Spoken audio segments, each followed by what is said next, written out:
안녕하세요. 오늘은 일본 교육의 미래, 좀 심각하지만 꼭 필요한 이야기를 한번 해보려고 합니다. 현장에 있는 교수님들과 학생들의 목소리를 직접 들어보면서 말이죠. 자, 그럼 바로 본론으로 들어가 볼까요? 우리 논의의 핵심이 될 질문, 바로 이겁니다. 오늘은 이런 순서로 이야기를 풀어가 볼 거예요. 먼저 지금 일본 교육이 어떤 질문에 직면해 있는지 보고요. 학생들이 잘못된 게임에서 이기고 있는 건 아닌지, 또 얼마나 시스템이 불공평하고 정체되어 있는지 짚어볼 겁니다. 그리고 이론과 실천의 대립, 이걸 해결하려는 새로운 대학들의 시도, 마지막으로 AI 시대에 우리는 뭘 배워야 하는지까지 알차게 준비했습니다. 좋습니다. 첫 번째 이야기인데요. 지금 일본 교육이 겪고 있는 위기를 학생의 시선, 그리고 시스템의 시선, 이렇게 두 가지 각도에서 한번 들여다보겠습니다. 자, 먼저 플레이어, 그러니까 학생들의 입장에서 한번 생각해 볼게요. 일본 하면 떠오르는 게 바로 치열한 입시 경쟁이잖아요. 이게 학생들의 사고방식을 어떻게 바꾸어 놓는지부터 한번 보시죠. 이건 도쿄 대학생의 말인데요. 정말 뼈아픈 지적이에요.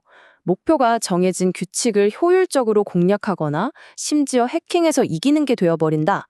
이런 생각이 그냥 몸에 배어버린다는 거죠. 창의적인 생각보다는 어떻게 하면 이 시스템에서 살아남을까, 이길까만 고민하게 된다는 겁니다. 이건 단지 시험만의 문제가 아니에요. 미네르바 대학에 다니는 에리코 씨는 자기가 점수에 집착하도록 쇠뇌당했다고까지 표현을 해요. 그 시간에 미국 학생들은 벌써 대학 졸업하고 뭘 할지 고민하고 있었는데 말이죠. 튀어나온 못은 정만된다는 말처럼 수능을 강요하는 문화에 대한 이야기이기도 합니다. 그런데 여기서 정말 흥미로운 데이터가 하나 나옵니다. 경제학 연구를 보니까요. 우리가 그렇게 목숨 거는 어린 시절의 성적이 어른이 됐을 때 소득에 미치는 영향이 글쎄요. 고작 10%밖에 안 된다는 거예요. 아니, 그럼 나머지 90%는 대체 뭘까요? 바로 이런 것들입니다. 일본의 경단년이라는 곳에서 16년 연속으로 기업이 가장 중요하게 생각하는 능력 1위로 꼽은 커뮤니케이션 능력, 그리고 적응력, 문제 해결 능력, 비판적 사고. 자, 그럼 여기서 중요한 질문이 생기죠. 인생의 성공에 진짜 중요한 건 이런 능력들인데 학교에서는 오로지 시험 점수만 강조한다면 우리 학생들은 지금 잘못 든 게임에서 이기려고 애쓰고 있는 건 아닐까요? 자, 지금까지는 학생들, 즉 플레이어의 관점이었고요. 이제는 게임의 판 자체, 바로 시스템의 문제로 한번 넘어가 보겠습니다. 여기에도 아주 큰 구조적인 문제가 두 가지나 있다고 하네요. 그 첫 번째 위기는 바로 경제적 격차입니다. 교육을 받을 기회 자체가 점점 더 불공평해지고 있다는 거죠. 나카무로 교수가 이 점을 아주 날카롭게 지적합니다. 이 그래프를 보시면 정말 충격적입니다. 학업 능력이 완전히 똑같은 두 학생이 있다고 쳐요. 그런데 단지 부모님의 소득이 높다는 이유만으로 명문대에 갈 확률이 2배나 높아진다는 겁니다. 출발선부터가 다른 거죠. 공정성 문제뿐만이 아닙니다. 두 번째 위기는 교육계의 신진대사가 부족하다는 거예요. 뭔가 새로운 피가 돌고 낡은 건 빠져나가고 해야 하는데 그게 안 된다는 거죠. 일반 비즈니스 세계랑 비교해 보면 확 와닿습니다. 시장에서는 계속 새로운 기업이 생겨나고 경쟁력이 없으면 도태되잖아요. 혁신이 막 일어나죠. 그런데 일본 교육계는 어떠냐? 규제는 엄청 엄격하고 새로운 학교가 들어오기도 기존 학교가 문을 닫기도 너무 힘든 구조예요. 그러니까 고인물처럼 정체되기 쉽다는 겁니다. 이런 문제들 때문에 근본적인 질문으로 돌아가게 됩니다. 대체 그럼 뭘 어떻게 가르쳐야 하는가? 바로 이론과 실천에 대한 아주 중요한 논쟁이죠. 먼저 이론의 중요성을 강조하는 목소리입니다. 젠 대학교의 타쿠마 학생인데요. 아는 게 없으면 사실 할 수 있는 것도 없다. 다들 막 재밌는 얘기를 하는데 내가 아는 게 없어서 대화에 끼지도 못하면 너무 비참하지 않냐는 거죠. 일리가 있죠. 기본적인 지식, 즉 이론적 토대가 있어야 뭐라도 할 수 있다는 주장입니다. 반면에 이런 목소리도 있습니다. 미네르바 대학의 에리코 씨는 이론은 결국 써먹으려고 배우는 것이라고 말해요. 예를 들어 조직 구조에 대해 책으로 배우고 끝나는 게 아니라 바로 실제 회사에 들어가서 자, 배운 걸로 이 조직을 분석해봐. 이런 과제를 받는다는 거죠.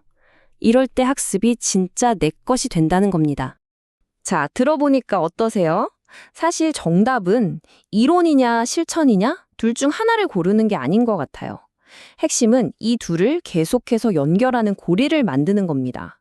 이론을 배워서 실천에 적용해보고 또 실천에서 부딪히면서 생긴 궁금증을 다시 이론으로 해결하고 이런 역동적인 순환이 필요한 거죠. 그래서 바로 이런 문제들을 해결하기 위해 아예 판을 새로 짜는 대학들이 등장하고 있습니다. 아주 혁신적인 두 가지 모델을 지금부터 소개해 드릴게요. 이 표를 보시면 차이가 한눈에 들어오죠. 우리가 흔히 아는 도쿄대 같은 전통적인 대학과 완전히 새로운 길을 가는 젠 대학교, 미네르바 대학교. 캠퍼스 유무부터 학습 방식, 핵심 목표까지 정말 모든 게 다릅니다. 먼저 젠 대학교입니다. 일본 최초의 완전 온라인 대학인데요.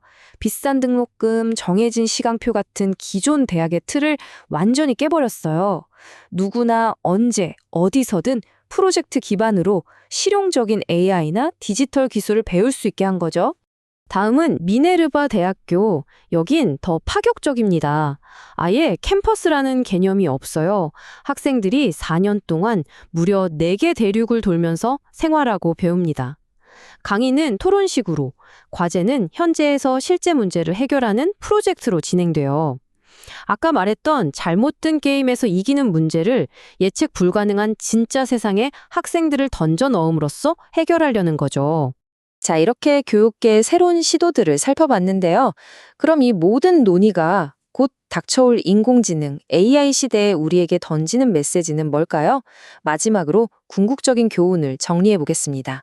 결론은 이겁니다. AI가 웬만한 지식은 다 알려주는 시대에 이제 더 이상 뭔가를 단순히 외우는 능력은 중요하지 않다는 거예요. 진짜 중요한 능력은 뭐냐?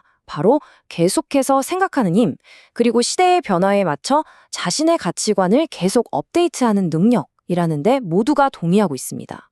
AI가 세상의 모든 것을 알 수 있는 시대. 이런 시대에 진정으로 배운다는 것은 과연 어떤 의미일까요? 어쩌면 앞으로 교육의 목표는 지식으로 머리를 채우는 게 아니라 생각의 불꽃을 터뜨려주는 게 아닐까 하는 생각을 남기면서 오늘 이야기를 마무리하겠습니다.